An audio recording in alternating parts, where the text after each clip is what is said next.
securities kinabuhi igsoon. So ang gingon ko pa diha lang makita nato ang tinuod nga seguridad diha sa presensya sa Ginoo.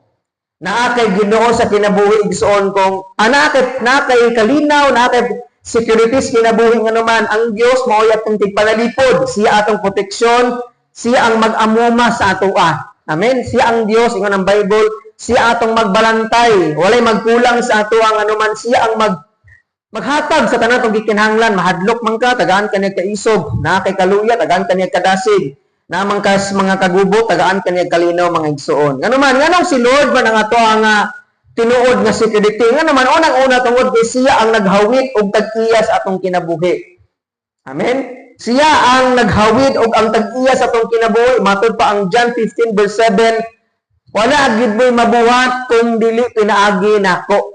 Wa tay mabuhat sa kinabuhi igsoon kung wala ang atong Ginoo. Nganuman siya ang naggunit sa atong kinabuhi, siya nag-sustain sa ato mo nang dili ta pwede makapasigarbo nga tungod sa atong kakugi diskarte kaalam igsoon sa ato ang pagpanarabaho na buhi ta. Ba tungod gid sa panabang sa Ginoo gid na siya ang tanan igsoon mo nang gidasig mo na ko gyud nga magsige gitag hatag panahon sa Ginoo nganuman si Lord ang tanan nato mga igsoon. Kung wala siya wala gitay mahimo.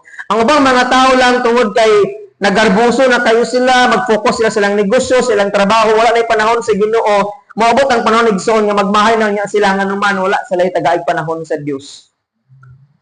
Muna, mga ang ubang tao, Lord, ganong na-impierno man ko, dili po rin mangutana ka na nga naman, kay si Lord, sige pangutana, ganong wala man kay panahon ako, sadyang nabuhi pa ka, ibabaw sa kalibutan. Muna, bahalang magkalisod ang kinabuhi igsoon, hatag panahon sa Ginoo nga naman, ang kinabuhi mubuk ra gyud. Wa ta kahibaw nga atong kinabuhi mawala na.